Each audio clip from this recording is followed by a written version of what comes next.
Dear students, today's topic is communicable disease, classification, prevention and control. बच्चों, आज का जो टॉपिक है वो कम्युनिकेबल डिजीज है। कम्युनिकेबल डिजीज वो डिजीज होती है जो one person to another person spread करती है, और इसको कैसे प्रिवेंशन करेंगे, कैसे इसका क्लासिफिकेशन होता है और कैसे इसको कंट्रोल करते हैं, इन विषयों पे हम आज गौर करेंगे। ठीक है, next introduction. Communicable disease are illness caused by infectious agents. They spread from person to person or through vectors and contaminated sources. Major public health concern globally, especially in developing countries. Effective prevention and control are essential to reduce morbidity and mortality. ये बात समझना है कि communicable disease are illness caused by infectious agents. Simply जितने भी infectious agents होते हैं उनके थ्रू ही ये कम्युनिकेबल डिजीज स्प्रेड होती है। पहली चीज, they spread from person to person, एक व्यक्ति से दूसरे व्यक्ति की तरफ जाके एक व्यक्ति से दूसरे व्यक्ति को इसका इन्फेक्शन होता है थ्रू वेक्टर्स। कोई ना कोई ऐसे माध्यम होते हैं जिनके माध्यम से एक व्यक्ति से दूसरे तक पहुंचती है, एंड कंटामिनेटेड सोर्सेस, या तो वेक्टर से या फिर किसी संक्रमित व्यवस्था से, संक्रमित चीज से एक दूसरे व्यक्ति तक ये बीमारी पहुंचती है। Next is major public health concern globally, और ये बहुत बड़ा पूरे वैश्विक रूप से चिंता का विषय है, स्पेशली इन डेवलपिंग कंट्रीज। जो हमारे विकसित जो विकासशील देश हैं उनके लिए ये बहुत ही ज़्यादा चिंता का विषय होता है, क्योंकि इसकी वजह से बहुत बड़ी पॉपुलेशन जो है वो इन्वॉल्व होती है एक पर्टिकुलर डिजीज में, जिसको कम्युनिकेबल डिजीज में, और जिसके कारण से बहुत बड़ा एरिया जो है वो अफेक्टेड होता है, पीपल अफेक्टेड होते हैं, और उनकी लाइफ स्टाइल और बाकी लिवलीहुड पर भी बड़ा बुरा असर पड़ता है, साथ में उनकी लाइफ थ्रेटनिंग स्टेट भी क्रिएट होती है। Next is effective prevention and control are essential to reduce morbidity and mortality. तो अगर उसका प्रभावी तरीके से हम रोकथाम करें और उसको मैनेज भी कर लें, तो ये हम आने वाले समय में जो आने वाली परिस्थितियां हैं, मुश्किलें हैं, जो मृत्यु दर है और जो उसके साथ एसोसिएटेड कंडीशंस हैं, उन चीज़ों को हम रोक सकते हैं। Definition of communicable disease: a disease that are transmitted from one individual to another. मतलब एक व्यक्ति से दूसरे व्यक्ति को जो बीमारी फैलती है उसी को communicable disease कहते हैं। Next, caused by bacteria. Bacteria, viruses, fungi, parasites and other toxins. तो ये बेसिकली मेन चार कॉज हैं, bacteria, virus, fungi and parasites, और उसके साथ साथ कुछ टॉक्सिन्स ऐसे होते हैं जो अगर कंटामिनेट होकर के फूड में इंक्लूड हो जाए तो उसके साथ भी ये इन्फेक्शन हो सकता है, वन टू वन जा सकता है। Next, transmission can be direct और इनडायरेक्ट, और ये जो इसका संक्रमण है, जो फैलने का तरीका है, जाने का तरीका है, वो एक डायरेक्टली और इनडायरेक्टली दोनों तरीके से, मतलब वन टू वन भी या किसी और सोर्स के थ्रू भी पहुंच सकता है। Next is importance in public. इसकी इंपॉर्टेंस क्या है? High burden of disease and death, especially in low income regions. इसकी वजह से क्या होता है? High burden of disease and death. अगर कम्युनिकेबल डिजीज एक बड़े एरिया में फैलती है तो उसके कारण से लोगों को बीमारी का भी प्रभाव होगा और साथ में जीवन का भी उनको नुकसान हो सकता है। और ऐसा जो स्पेशली क्या होता है, जो लो इनकम रीजन्स होते हैं, जिनकी जो आय या जिनकी जो साधन और जिनकी व्यवस्था बहुत ही निचले स्तर पर होती है, उनका जीवन पालन जो है बहुत कठिन स्तर पर होता है, उन लोगों की स्थिति में ये चीज ज्यादा होने की संभावना होती है। Can cause outbreaks and pandemics, और ये जो है कम्युनिकेबल डिजीज एक इस तरीके से कि ये एक आउटब्रेक्स के रूप में भी डेवलप हो सकता है या फिर पैंडेमिक्स के रूप में भी। मान लीजिए कहीं से ओरिजिन हुआ और वहाँ से पूरे एरिया में स्प्रेड कर गया, या फिर पूरी कंट्री में ही वो चीज़ स्प्रेड हो गई, या वर्ल्ड वाइड भी वो स्प्रेड हो सकती है। आपका इसका बेस्ट एग्जाम्पल कोविड-19 और इबोला है।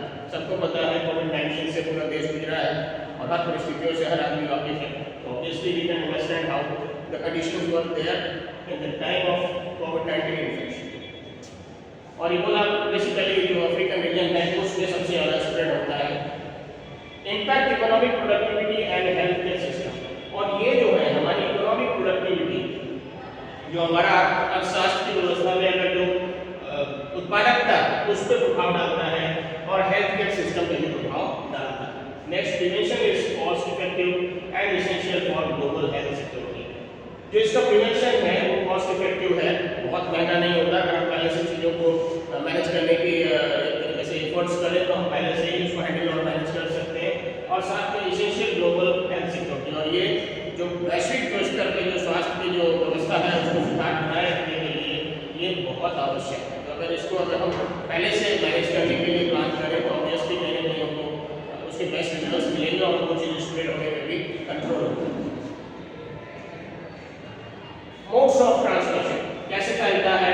पहला डायरेक्ट कांटेक्ट, टचिंग और सेक्सुअल कांटेक्ट। इनडायरेक्ट कांटेक्ट में कंटामिनेटेड सरफेसेस एंड वॉमिट्स, और ड्रॉपलेट इन्फेक्शन ड्रॉपलेट ट्रांसमिशन के थ्रू, कफिंग या स्नीजिंग के through, airborne transmission, vector borne and vehicle born.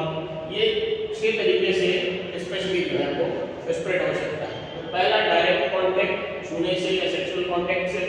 Indirect contact में किसी भी कंटामिनेटेड सरफेस, जो एक सरफेस कंटामिनेटेड है, इन्फेक्टेड है, उसके थ्रू या वॉमिट्स के थ्रू हो सकता है। साथ में ड्रॉपलेट ट्रांसमिशन, कफिंग से, खांसने से या छींकने से भी हो सकता है। एयरबॉर्न ट्रांसमिशन जैसे tuberculosis. Next is vector borne like malaria या मॉस्किटो के थ्रू, और साथ में व्हीकल बॉर्न जिसमें कंटामिनेशन के थ्रू हो सकता है। अगर किसी व्हीकल में हम चल रहे हैं और उसमें इन्फेक्शन है तो उसके थ्रू भी इन्फेक्शन हो सकता है, या फिर फूड और वाटर के थ्रू भी हो सकता है। अक्सर ज़्यादातर जो ऐसे जो बहुत ही जिनका लिविंगहुड बहुत नीचे होता है तो वहाँ ज़्यादातर आप देखेंगे कि पानी से ही इन्फेक्शन बहुत ज़्यादा होता है, या फिर कोई फूड पॉइजनिंग की केसेस या फूड इस तरीके से इन्फेक्टेड हो और उसको खाने से मल्टीपल एरिया में मल्टीपल कोई चीज़ें स्प्रेड हो सकती है। Now the classification of communicable disease, basically ये जो 6-7 चीजें आपको दिख रही हैं, इन्हीं के माध्यम से ये क्लासिफिकेशन हम करते हैं। पहला है बैक्टीरियल, दूसरा वायरल, तीसरा फंगल, चौथा parasitic, fifth is protozoal, sixth is helminthic and seventh is zoonotic. कहने का मतलब है ज़्यादातर जो भी डिजीजेस होती हैं, जो कम्युनिकेबल डिजीज होती है, वो बेसिकली जो इन्फेक्शियस एजेंट्स हैं उनके थ्रू ही होती हैं, जिसमें बैक्टीरिया प्राइमरी है, जिसमें आपको पता हो ट्यूबरकुलोसिस और कॉलरा जैसी बीमारियां, चेस्ट का इन्फेक्शन और ये लूज मोशन वॉमिटिंग से रिलेटेड इसका इशू होता है। इन्फ्लुएंजा जुकाम से संबंधित, कोविड-19 सबको पता है, वो भी एक तरीके से फ्लू टाइप का ही होता है, लेकिन उसके जो सिम्टम्स होते हैं बहुत ही विगरस होते हैं और लाइफ थ्रेटनिंग भी होते हैं। साथ में फंगल इन्फेक्शन में कैंडिडियासिस और रिंगवॉर्म, पैरासिटिक्स में मलेरिया या जियार्डियासिस, प्रोटोजोअल में एमोनियासिस, लूज मोशंस होते हैं। नेक्स्ट एस्केरियासिस, हेलमिंथिक में एस्केरियासिस एंड सिटोसोमियासिस, और जूनोटिक में रेबीज या प्लेग। तो ये इस तरीके से 7 तरीके का क्लासिफिकेशन इसमें होता है।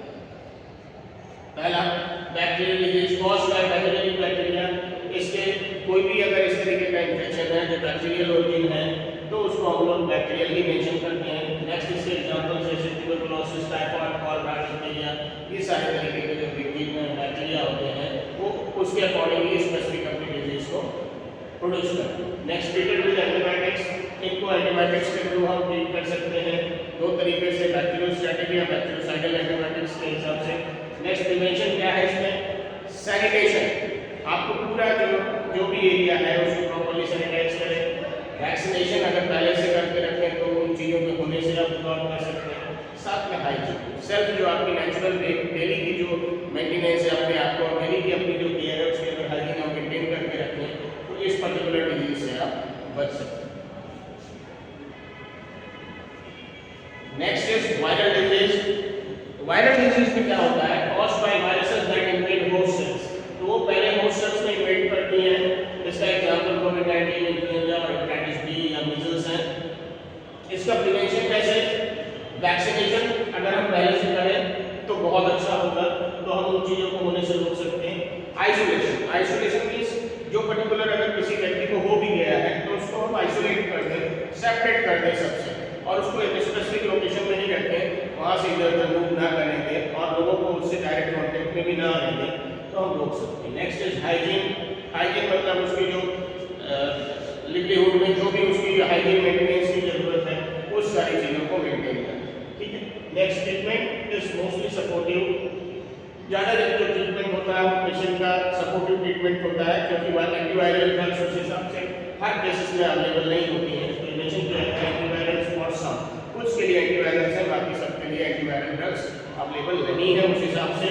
तो कहीं ना कहीं जो भी अगर वायरल डिजीज होती है या वायरल को इन्फेक्शन होता है तो उसमें हम सपोर्टिव ट्रीटमेंट भी देते हैं। Fungal and parasitic disease,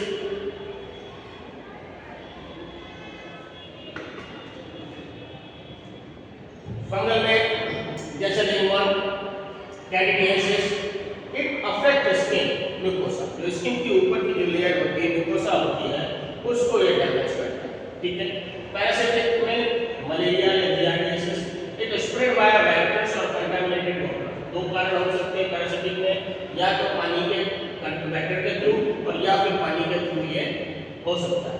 next, prevention कैसे करेंगे, हाइजीन मेंटेन करिए, वेक्टर कंट्रोल करिए, जिसके थ्रू वो डिजीज स्प्रेड कर रही है उसको कंट्रोल करिए, मतलब उसका मीडियम ही आप चेक कर लीजिए तो आप आने वाली डिजीज को रोक सकते हैं।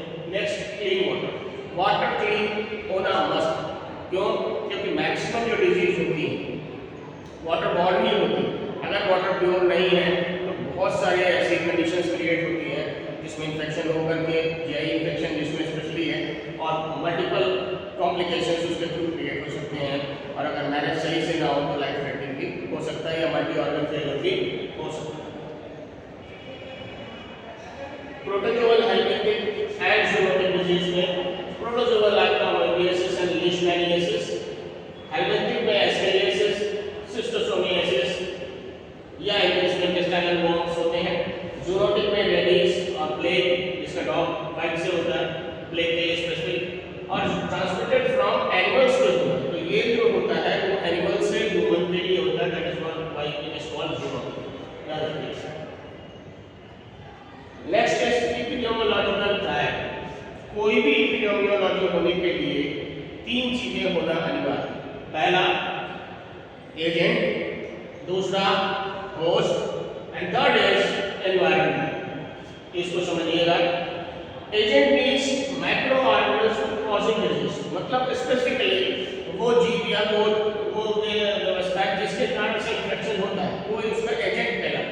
नेक्स्ट, होस्ट क्या है, ह्यूमन और एनिमल हार्बोरिंग द डिजीज, तो वो जो रिसीव करता है, जिसके ऊपर वो अटैक करता है एजेंट, जिसके ऊपर रहता है, दैट इज ह्यूमन या एनिमल, मनुष्य है या कोई जानवर है, उसके ऊपर वो एजेंट रहता है या उसका ऊपर आकर इफेक्ट करता है। Third is environment, external factors that affect transmission, क्योंकि जो एनवायरनमेंट तीसरा इसलिए इंपॉर्टेंट फैक्टर है कि जो पर्टिकुलर एजेंट है उसको सर्वाइव होने के लिए स्पेसिफिक कंडीशन चाहिए, जिसमें एनवायरमेंटल कंडीशन सबसे बड़ी इंपॉर्टेंट होती है। तो अगर एजेंट को एनवायरनमेंट प्रॉपर मिलता है तो ग्रो करेगा, ग्रो करके ट्रांसमिशन एक किसी न किसी मीडियम के थ्रू अवेलेबल हो जाएगा दूसरी बॉडी में। तो इस तरीके से external factors that affect transmission, तो अगर एनवायरमेंटल में एक्सटर्नल फैक्टर्स बहुत माने जाते हैं, अगर अवेलेबल उनके हिसाब से ना हो या कंडीशंस उनके हिसाब से, एजेंट के हिसाब से फेवरेबल ना हो, तो ऑब्वियसली वो चीज़ स्प्रेड नहीं होगी। लेकिन अगर कंडीशंस फेवरेबल होंगी तो चीज़ें तेजी से स्प्रेड हो सकती हैं। So all three must interact for disease to occur. जब ये तीनों मिलता है तभी कोई पर्टिकुलर बीमारी या कम्युनिकेबल डिजीज स्प्रेड करती है। अगर तीनों का कॉम्बिनेशन ना बने और इसमें से कोई एक भी माइनस हो या उसका जो वर्किंग एफिशिएंसी है वो कम हो या उसको सपोर्ट ना मिले तो फिर वो स्प्रेड डिजीज नहीं करेंगे। तो एक कॉम्बिनेशन एजेंट, होस्ट और एनवायरनमेंट का जरूरी है, ये हमेशा याद रखिएगा, ये ट्रायड याद रखिएगा, agent, host and environment. Next is general principles of prevention. इसको रोकने के लिए क्या उपाय हो सकते हैं? पर्सनल हाइजीन, जिसमें हैंड वॉशिंग और क्लीन क्लॉथ्स, ऑब्वियसली हाथ धोना और कपड़ों को साफ रखना। वैक्सीनेशन पहले से करा के रखना, जैसे मीजल्स और पोलियो के होते हैं। सैनिटेशन में साफ वाटर, वेस्ट डिस्पोजल, इसकी बहुत ज़रूरत होती है, क्योंकि क्लीन वाटर अगर आपको मिले, सुरक्षित पानी मिले तो बहुत अच्छा है। इसके साथ साथ वेस्ट डिस्पोजल, जो भी वेस्ट मटेरियल्स हैं उनका डिस्पोजल या उनका निस्तारीकरण बहुत सही से होना चाहिए। Next is vector control. उस वेक्टर कंट्रोल को, जैसे मॉस्किटो है या अदर इंसेक्ट्स हैं, तो उनसे बचने के लिए नेट्स लगाएं फिर है आइसोलेशन एंड क्वारंटीन। तो जिसको अगर इन्फेक्शन हो गया है तो उसको आइसोलेट करें, अलग करें और क्वारंटीन करें, किसी से मिलने जुलने ना दें और एक सर्टेन टाइम तक, जब तक डिजीज प्रॉपर्ली क्योर ना हो जाए, उसको उतनी ही स्पेसिफिक लोकेशन में आइसोलेट करके क्वारंटीन करें और वहीं पर वो सारी चीज़ें उसकी फैसिलिटेट करें। जब वो पेशेंट सेटल हो जाए फिर उसको आगे बाकी इन्वायरमेंट, नॉर्मल इन्वायरमेंट में ला सकते हैं। तो हेल्थ एजुकेशन एंड अवेयरनेस, इसके साथ साथ प्रॉपर्ली अगर हम हेल्थ एजुकेशन दें और लोगों को अवेयरनेस प्रोग्राम के साथ जोड़ें तो इन सब चीज़ों को हम और बेहतर कर सकते हैं, इन कंडीशन को होने से और इम्प्रूव कर सकते हैं। Principles of control, early detection and diagnosis, कैसे इनको हम पहले से कंट्रोल करें या कंट्रोल कर सकते हैं। तो अर्ली डिटेक्शन एंड डायग्नोसिस, कोई भी अगर कम्युनिकेबल डिजीज स्प्रेड हो रही है तो हम अगर पहले से उसको जानकारी कर लें, हमारे पास सूचना आ जाए कि कुछ लोगों को हुआ है और फैल रहा है, तो उसको आप पहले से डिटेक्ट कर लें, पता लगा लें और ये डायग्नोसिस कर लें कि स्पेसिफिकली कौन सी डिजीज है, उसके हिसाब से आप एक्शन ले सकते हैं। Next is prompt treatment and case management, prompt treatment को उसका ताकि रिकवरी जल्दी हो, क्योंकि उससे और लोगों ना फैले, और साथ में केस का मैनेजमेंट सही से होना चाहिए। नोटिफिकेशन एंड रिपोर्टिंग, कोई भी जो केस होता है उसका नोटिफिकेशन बहुत जरूरी है, मेंशन करके उसको आगे भी बढ़ाना और अपने पास भी मेंशन करके रखना ताकि आपको सारा पता है, और साथ में उसकी रिपोर्टिंग।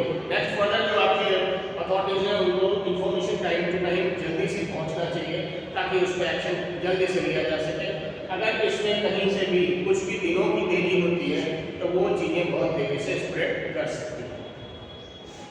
सर्विलांस, सर्विलांस एक ऐसी चीज़ की उससे हम पता करते रहते हैं कि कोई भी अगर चीज़ें स्प्रेड कर रही हैं तो हमें वो हमारे बैक चैनल पे कोई इन्फॉर्मेशन मिल जाए कि यहाँ इस तरीके से कंडीशन जनरेट हो रही है और इसमें क्या क्या हम अभी की स्टेट है और आगे के लिए क्या प्लान कर सकते हैं, वो चीज़ें। और आउटब्रेक इन्वेस्टिगेशन, अगर कोई चीज़ फैल ही गई है वहाँ से तो उसकी इमीडिएट बेसिस पे इन्वेस्टिगेशन जरूरी है। कम्युनिटी पार्टिसिपेशन, किसी भी अगर क्षेत्र में या किसी भी एरिया में अगर कोई कम्युनिकेबल डिजीज स्प्रेड होती है तो वहाँ के लोगों का या वहाँ की जो समुदाय है उसका पार्टिसिपेशन या सहभागिता अनिवार्य होती है, क्योंकि अगर उनके सहभागिता के बिना आप किसी चीज़ को प्रॉपर्ली हैंडल नहीं कर सकते। ठीक है। इसके साथ साथ हेल्थ प्रमोशन, और हेल्थ के प्रमोशन के लिए भाई जिनको हुआ उनके लिए आपने प्लान करके सब चीज़ें मैनेज की, लेकिन औरों को भी एजुकेट करते रहिए कि आप इन चीज़ों का ध्यान रखें ताकि आप तक ये चीज़ें ना आए, और अगर आए भी तो आपको स्टेप बाय स्टेप कैसे मैनेज करना है या अपने आप को सेफ कैसे रखना है, उसके प्रमोशन जरूर होते रहने चाहिए। जिससे क्या होगा कि होने वाले समय में, आने वाले समय में वो जो चीज़ें बहुत ज़्यादा बड़े पैमाने पर फैलने वाली थी वो उतने लिमिटेड एरिया में इंसेंसिटिव हो जाए। Role of health care workers, identify and report cases, उनकी जिम्मेदारी है कि उसको आइडेंटिफाई करें और रिपोर्ट करें केसेस को। Next is educate patients and communities, तो जो पेशेंट्स हैं उनको भी एजुकेट करें, उसके विषय में सही सही चीज़ें बताएं कि आपको क्या करना है क्या नहीं करना है, अपनी सारी जो भी एक्टिविटीज़ हैं उनको किस तरीके से कंट्रोल रूम में एक्टिव करना है। साथ में एडमिनिस्टर वैक्सीन एंड ट्रीटमेंट, और अगर नीड है तो प्रॉपर्ली पेशेंट को वैक्सीनेट किया जाए और उसको जो बाकी सपोर्टिव मैनेजमेंट है उसका ट्रीटमेंट भी दिया जाए।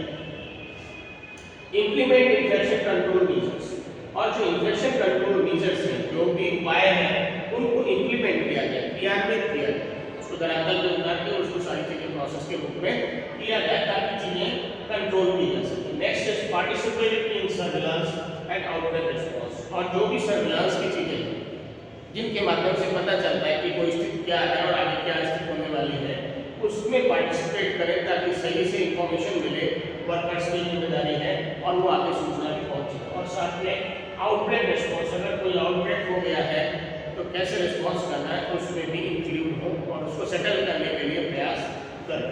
ठीक है। नेक्स्ट इज चैलेंजेस, क्या चैलेंजेस आते हैं प्रिवेंशन एंड कंट्रोल में। पहली चीज पुअर इंफ्रास्ट्रक्चर एंड सैनिटेशन, ये बेसिक प्रॉब्लम है कि हमारे यहाँ जो इंफ्रास्ट्रक्चर है वो उतना क्वालिटेटिव या वेल टू डू नहीं होता है, तो इसलिए पुअर इंफ्रास्ट्रक्चर होता है और सैनिटेशन भी प्रॉपर नहीं होता है, क्योंकि डिस्पोजल वेस्ट या बाकी हाइजीन मेंटेनेंस के काम सही से नहीं होते हैं, उसमें भी केयर करनी पड़ती है। अगर आप पॉइंट आउट करेंगे तो चीज़ें बेटर होंगी, लेकिन अगर नहीं करते तो कुछ चीज़ें ये कि उस हिसाब से फॉलो नहीं होती। Next is vaccine residency and miss information. जब हम कोई चीज पर्टिकुलर आउटब्रेक होता है उसके लिए किसी पर्टिकुलर एरिया में वैक्सीनेशन के लिए लोग जाते हैं तो वहाँ पे लोगों को झिझक होती है कि भाई इसके विषय में पता नहीं है हम कैसे क्या करें, और उसको सेफ ना मान करके एक तरीके से मिसकॉन्सेप्शन क्रिएट किया जाता है, मिस इन्फॉर्मेशन क्रिएट की जाती है और लोग उसको लगवाने से बचते हैं या डरते हैं या फिर उसको अपना रिफ्यूजल देते हैं। लेकिन जब उनको प्रॉपरली अगर गाइड किया जाए, समझाया जाए तो एक्सेप्ट करते हैं। Next is emerging and re emerging disease. कोई चीज़ इमर्ज कर रही है, बढ़ रही है और कोई चीज़ दोबारा फैल रही है तो उन दोनों डिजीजेस को भी हमें ध्यान देना होगा क्योंकि वो हमारे लिए और प्रॉब्लमेटिक कंडीशन क्रिएट करती है। Limited access to health care. Obvious जो पॉपुलेशन है भारत की काफ़ी बड़ी है और किसी भी एरिया में जहाँ पर बहुत डेंस पॉपुलेशन होती है तो चाहे कितना ही आप मेडिकल फैसिलिटेशन कर लीजिए या वर्कर्स का यूज कर लीजिए फिर भी पीपुल के कंपेरिजन में हेल्थ वर्कर्स उस प्रोपोर्शन में नहीं होते हैं, जिसकी वजह से कहीं ना कहीं हेल्थ केयर के एक्सेस करने में लिमिटेशंस दिखती है। Next is climate change and urbanization. सबसे बड़ी चीज़ क्या है, आज के समय में काफ़ी सारा क्लाइमेट जो है चेंज हुआ है पहले से, तो उसके हिसाब से एक्लिमेटाइज लोग कुछ हो पाते हैं कुछ नहीं हो पाते हैं, तो वो भी एक इशू है। और साथ अर्बनाइजेशन, बहुत ज़्यादा शहरीकरण होने से बहुत सारे ऐसे फैक्टर्स हैं जो अफेक्टेड हो रहे हैं, तो कहीं ना कहीं इन सारी चीज़ों के भी कारण से इस तरीके की कम्युनिकेबल डिजीज जो है स्प्रेड हो रही है। अब जैसे केस एग्जांपल हम लोग ले लेते हैं, ट्यूबरकुलोसिस में it's a bacterial airborne disease treatable with antibiotics, ये चीज समझना है। ऐसे malaria it's a parasitic disease, vector borne है और preventable with meds and drugs, ठीक है। एंड कोविड-19 में it's a viral disease caused by droplet of airborne and controlled by vaccination and mask. ये तीन केस की स्टडी आप अलग से केस एग्जांपल के रूप में कर सकते हैं। नाउ समरी, पूरी चीजों का सार क्या है? Communicable disease remain a major public health issue. Communicable disease is a very important to handle that. अगर हम इसको प्रॉपर्ली हैंडल नहीं करते हैं तो फिर कहीं ना कहीं बहुत सारे हेल्थ इश्यूज क्रिएट होंगे। Classification helps in targeted prevention and control. अगर हम उसका क्लासिफिकेशन कर लें और टारगेटेड एक व्यवस्थित रूप से उसी पे अटैक करें तो हम प्रिवेंशन और कंट्रोल बेटर कर सकते हैं। Next is prevention includes hygiene, vaccination, sanitation and education. तो प्रिवेंशन में बेसिकली हाइजीन को मेंटेन करना, वैक्सीनेशन का यूज करना, सैनिटेशन का यूज करना और उनको एजुकेट करना इंपॉर्टेंट पॉइंट्स है। Control requires early detection. किसी भी चीज़ को कंट्रोल अगर करना है तो हम अगर उसका पहले ही शुरुआती दौर में ही डिटेक्शन या उसके उस चीज़ को पकड़ पाते हैं तो उसका ट्रीटमेंट और कम्युनिटी इन्वॉल्वमेंट करके हम उसको जल्दी से बेहतर कर सकते हैं और चीज़ों को अपने कंट्रोल में ला सकते हैं, ठीक है। नेक्स्ट इस तरीके से ये चीज़ को समझना होगा।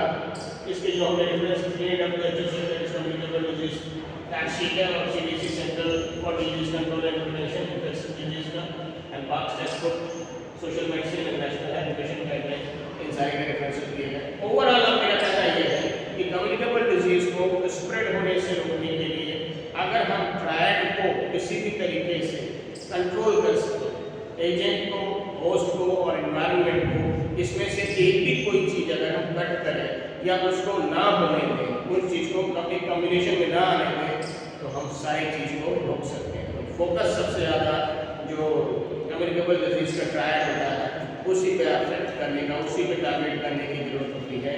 और एजुकेशन और प्रमोशन प्रॉपर हो तो ऑब्वियसली हम इस पर्टिकुलर कंडीशन से अपने पूरे देश के लोगों को बचा भी सकते हैं और उनका भला भी कर सकते हैं। Thank you so much.